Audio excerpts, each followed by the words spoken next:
is your News Source Evening Bulletin for today, Thursday, the 13th day of February in the year 2020. I'm Gordon Mosley. Thank you for joining us. Here's what we're tracking tonight. The 11 political parties contesting the upcoming elections have signed on to the Code of Conduct for political parties and are committing themselves to promoting harmony and unity among Guyanese. The Code of Conduct was put together by the Ethnic Relations Commission and has incorporated input and suggestions from some of the political parties. The chairman of the Ethnic Relations Commission, Reverend John Smith, said he is pleased that the political parties have signed on to the Code of Conduct, indicating that it was the first time that the Ethnic Relations Commission embarked on such an endeavor. I would like to thank the officials of all the parties involved for being available and for working with us during the past weeks. This is also a historic moment for the ERC. It is the first time since its establishment it would have endeavored to have a code of conduct for an election. Reverend Smith said the commission still has concerns about some of the statements being made on the campaign trail. He said he hopes the code of conduct results in more responsible behavior by the various campaigns and their speakers. Internal reports compiled from monitoring public meetings and the traditional and non-traditional media, including Facebook, are major cause for concern. With behavior and utterances not helpful to the efforts of promoting harmony, we urge all to work towards eliminating such public displays through a more responsible approach in an effort to ensure that the remaining period of the campaign is free of ethnic division, discrimination, hate speech, incitement, and provocation. Mr. Smith also reiterated the ERC's call for free and fair elections and underscored the importance of the media being fair in its reporting during this period. The Ethnic Relations Commission chairman made it known that the Ethnic Relations Commission cannot deliver the mandate of the commission by itself, and therefore the rest of Guyana must support its work. The political parties have given an undertaking to continue to support the work of the ERC. We believe it is something that, in your words, was birthed out of political discord. But I can say it is now realized by political discourse, because this code of conduct was a process which started some time ago and has now taken us to this point where we commit our parties to behave in a certain way during the elections campaign, on the election day itself, and immediately after. First and foremost, I'd like to thank the ERC for this initiative. It was much needed given the current climate.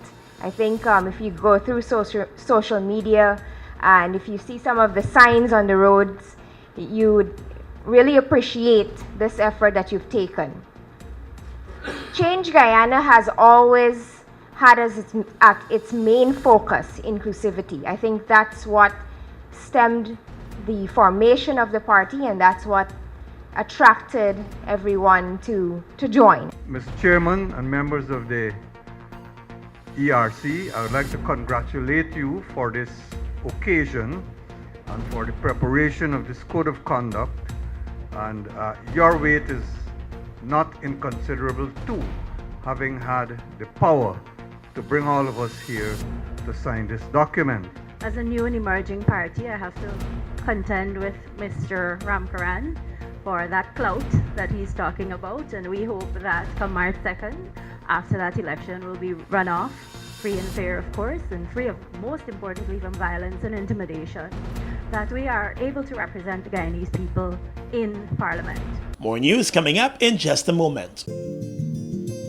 GBTI is your Guyanese bank, a bank that understands every customer's unique needs, opportunities, challenges, and financial concerns. At GBTI, we see you for you.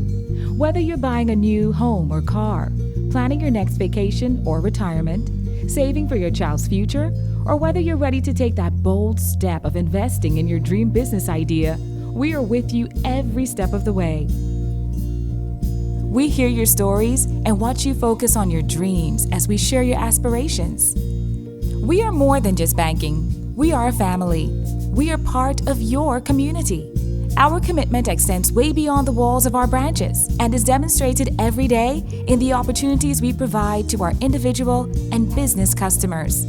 The support, time, and commitment we give back to communities across Guyana to help improve the lives of our Guyanese families. Because we see Guyana through your eyes. Hi, I'm Andrea Farnham and I'm from Mabaruma, Region 1. I have been attending this college for the past month. It is a one-year course. This is actually the 4th batch of students. I'm part of the 4th set of children that have passed through this college. So this opportunity that it has presented, this college has presented, where they train us to be better public servants is something that I see will be beneficial in my life, not only professional-wise, but personally. This is a wonderful initiative by the Ministry of Presidency that enables us, myself, and my peers to grow professionally. Yeah. I'm David Granger, and I approve this message. Fuel it up and drive, Super 95. Tune up. Fuel it up and drive, Super 95. Tune up. Protect your fuel system, boy. High mileage and performance, boy. Guyana Super 95 gasoline gives you more reasons to drive and is available at 56 service stations nationwide. For affordable price, high performance, and high mileage, choose Guyana's Super 95 gasoline. Fuel it up and drive. Elections offences are actions that have been made illegal by law with a view to ensuring that the elections are free, fair and transparent. Some elections offences are voting more than once in the same election, voting or attempting to vote if you are not qualified to do so, voting in the name of another person, canvassing for voters or interfering with an elector within 200 yards of a polling station, removing or defacing a lawfully displayed official electoral notice or election campaign materials, deliberately obstructing or interfering with the work of an election officer. Any person found guilty of an election offense may be fined or imprisoned or both. In addition, for some offenses, a person may be disqualified from voting in future elections. Do not commit elections offenses. For further information, contact GCOM on 225-027729, 226-6557, 223-9650, or visit the GCOM website at www.gcom.org.gy. I got a real problem, buddy. I would really like to vote in election day, but I'm working 12 hours a day from 6 in the morning, 6 in the afternoon, Monday to Friday. I got a similar problem, buddy. I registered for vote in Kitty where I live by walking till up Linden. I only get Saturday off, and Sunday I gotta go back because Monday's work. You know, truly speaking, the hours you work and the place where you work shouldn't prevent you from voting. Really? How come? The law makes it absolutely clear that employers must give their employees time off to vote. So all you need to do is to inform your employer that you need time off to exercise your constitutional right to vote. For real? That's exactly what I'm gonna do. Me too, buddy. I'm making sure I vote on this election. Yeah, man. For more information, contact the GCOM on 225-027729, 226-6557, 223-9650, or visit www.gcom.org.gy. Tired of long lines? Register with MyGTT at mygtt.co.gy. That's mygtt.co.gy to view and pay your bills from anywhere. Enter to win an Amazon gift card worth $25 or a bounty voucher worth 5,000 Guyana dollars when you sign up today. GTT, do more. Welcome back. The Trinidad and Tobago business magnate who is heading the investment to build a second Marriott hotel in Guyana has made it clear that he has no interest in politics, and his investment here is all about business and investment opportunities. Speaking to reporters today after the sod turning for the hotel's construction at Ogle, Mr. John Abu said after the upcoming elections, Guyana will still be here, and therefore his investment will still be here. He was responding to questions about whether he was concerned that he started negotiations with NISIL to bring the hotel to Guyana over the past year. I have no interest in politics. No, I mean in terms of... Well, did I do something wrong? No, as an investor. Okay. As an investor in terms of... I would hope that Guyana will, after this election, Guyana will be here. So I have absolutely no interest in politics. I have absolutely no interest in who wins the election. That's not my business. My business is real estate development. There's an opportunity in Guyana, and I believe whoever wins, this opportunity is not going to go away. A Boots company is investing $75 million to build the 150-room hotel at Ogle on just over 2 acres of land. He said he decided to invest in a hotel complex in Guyana because of the existing investment climate and the opportunities that will come. The businessman also gave the assurance that the Marriott brand will be at the Ogle Hotel, shooting down claims by the opposition leader Barra Jagdeo that the Marriott company may not have given approval for the use of its name. We have an LOI signed with Marriott.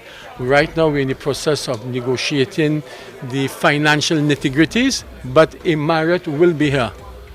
I can assure you that the LOI is signed off, and it's just a question of before you actually sign the franchise agreement, how much commission you have to pay them, what are the royalty fees. Those are the things that we're going through now with them. Part of the problem with us not finalizing that yet is because we are waiting on the geotechnical study to come back for us to understand what kind of structure we can put down here. That part we're not sure of yet. But that has been commissioned. Geotechnical, environmental, green, Guyana's green, everything has gone out. We are now waiting to get back responses. Meanwhile, the chief executive officer of NISIL, the government's holding company, Calvin Heath London, said Guyana is fertile soil and is ready for investment. He noted that NISIL will continue to push for investments in Guyana, and the negotiations will be done in the best interest of the country. NISIL is the vanguard of luring investors to Guyana. In fact, NISIL's mandate is ever evolving. Next week, there will be a similar ceremony held for another state-of-the-art hotel to be built in Guyana. Some 300 temporary and 175 permanent jobs will be created when another project is launched next week, Wednesday, at this very Ogle location. As such, it is safe to say that with the 2 projects on board, some 700 temporary jobs would be available during construction, with an estimated of 375 permanent jobs after. The AC Marriott project intends to hire 400 workers during the construction phase and another 200 as permanent staff on completion of the hotel. The project has a duration of 30 months, and the company has indicated that it will be pushing for all the staff members during construction and after to be Guyanese. Well, as Guyana prepares for elections in just over 2 weeks, the chairperson of the Guyana Elections Commission, Justice Claudette Singh, is lobbying for changes to be made to the constitution that would allow persons with disabilities to vote by themselves. As it is, persons with disabilities vote by proxy. This morning, the Guyana Council of Organization for Persons with Disabilities joined forces with the International Republic Institute to host a voters' education campaign for members of the disabled community.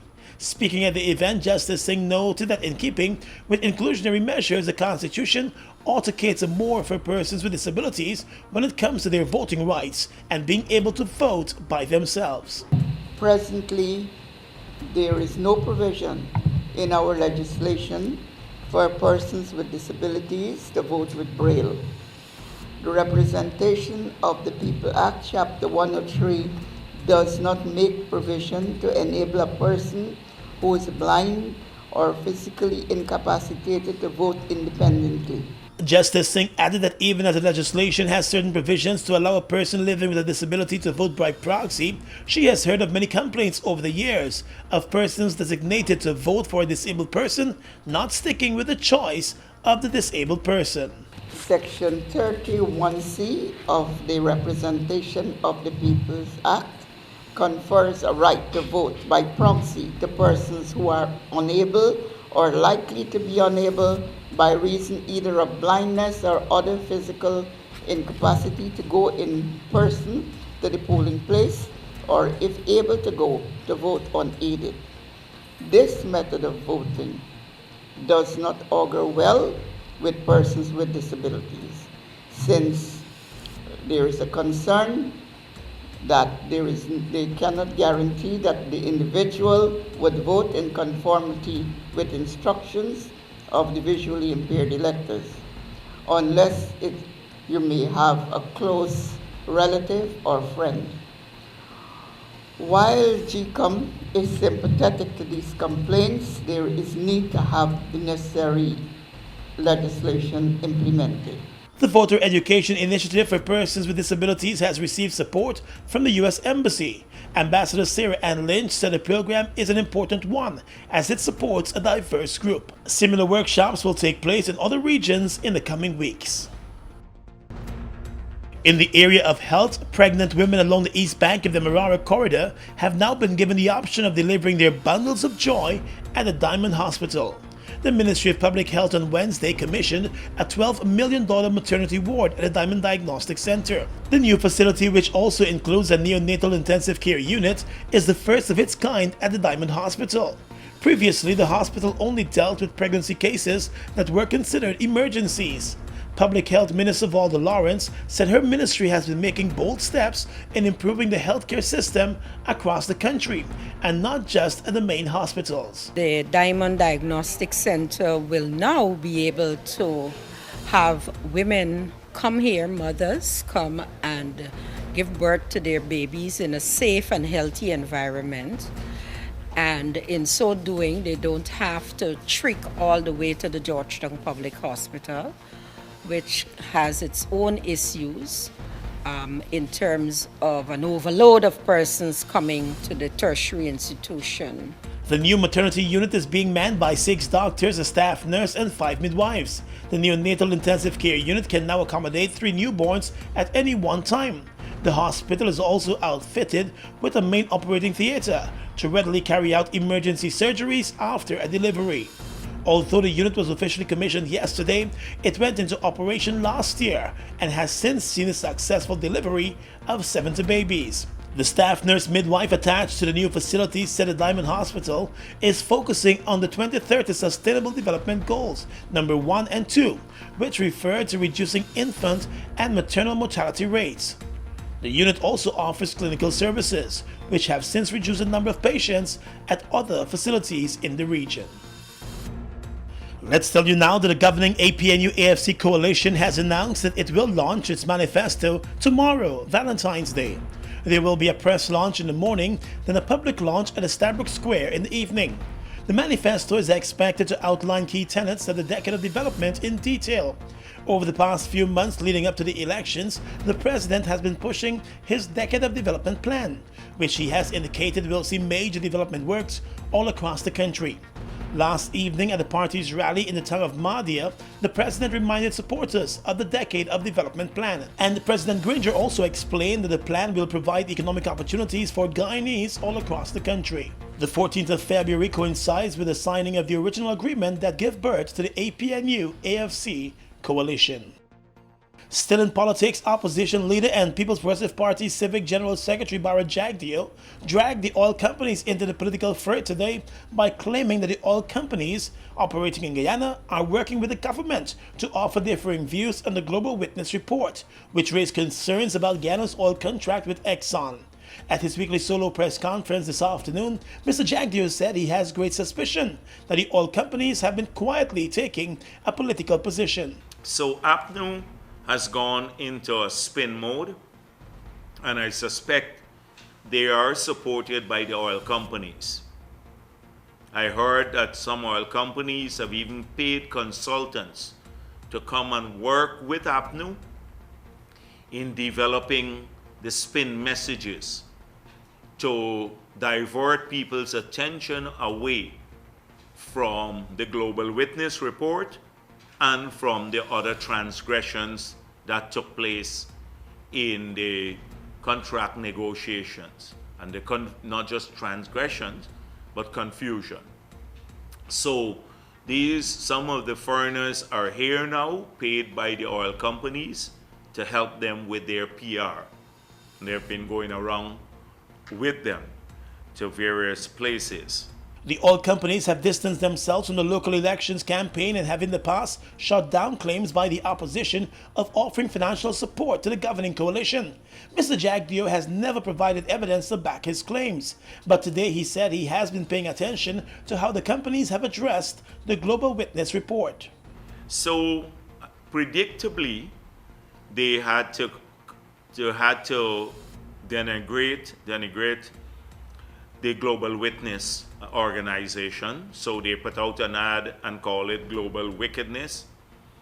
And then they started quoting the Rystad study and a whole range of other incestuous studies that suit them. Studies that are favorable to oil companies, done by organizations that get their bread and butter from the oil companies. So that's what they've been using to try to discredit the Global Witness estimates, etc. The government has said it believes the Global Witness report was issued at a time to influence the upcoming elections. The report has been dismissed by a number of local and international analysts, with some describing it as an attempt to embarrass the incumbent government. We are legions of men standing strong, but never too proud to stoop and help someone. We must send a clear signal to all.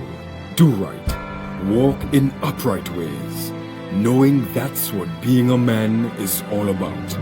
And ever aware that things will only get worse when good men do nothing.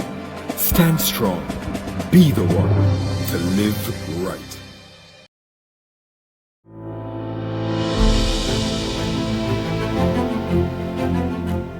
Today a reader, tomorrow a leader. President Granger's 5Bs initiative has served as a support for our children's access to education. The most valuable gift we can give our children is the gift of knowledge. That was a paid political ad.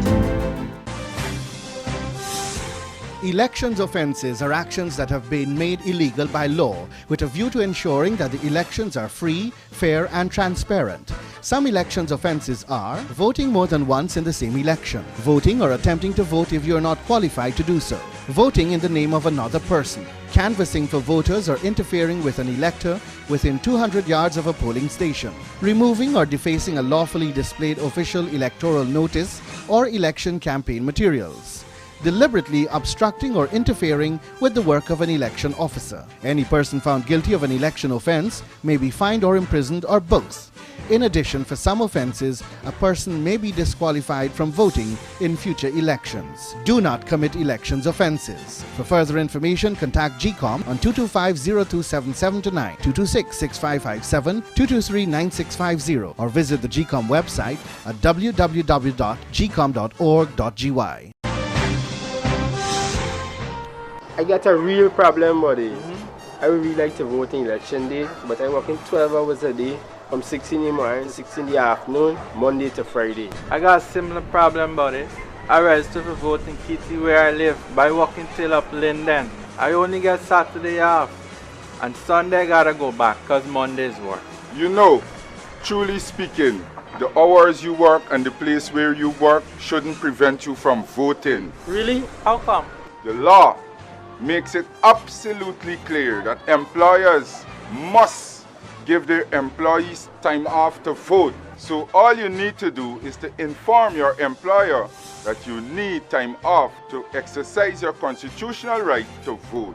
For real? That's exactly what I'm gonna do. Me too, buddy. I'm making sure I vote on this election. Yeah, man. For more information, contact the GCOM on 225-027729, 226-6557, 223-9650, or visit www.gcom.org.gy.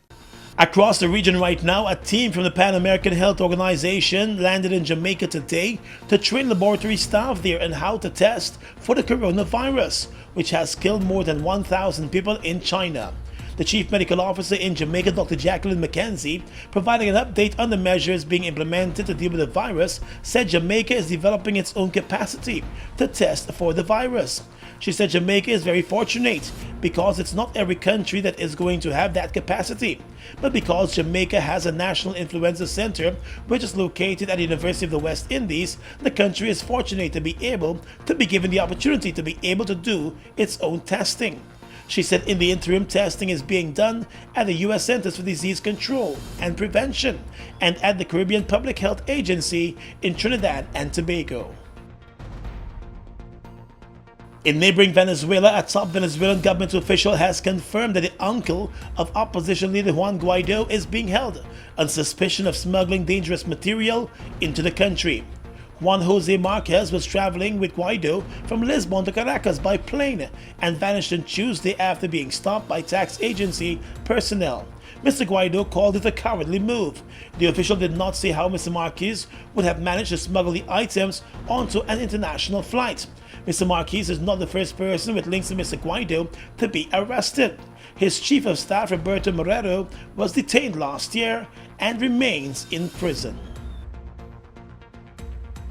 And finally tonight, international news. Coronavirus cases are not rising dramatically outside China, despite a spike in the Hubei province, the World Health Organization has reported.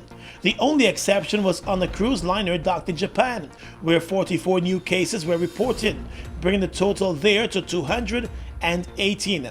There was also no major shift in the coronavirus's pattern of mortality or severity, according to the World Health Organization. Hubei province in China recorded 242 deaths on Wednesday, the deadliest day of the outbreak. There was also a huge increase in cases, with 14,840 persons being diagnosed, but most of that was due to Hubei using a broader definition to diagnose people. Outside China, there had been only 2 deaths and 447 cases in 24 countries. And that's your News Source Evening Bulletin for tonight. I'm Gordon Mosley reporting.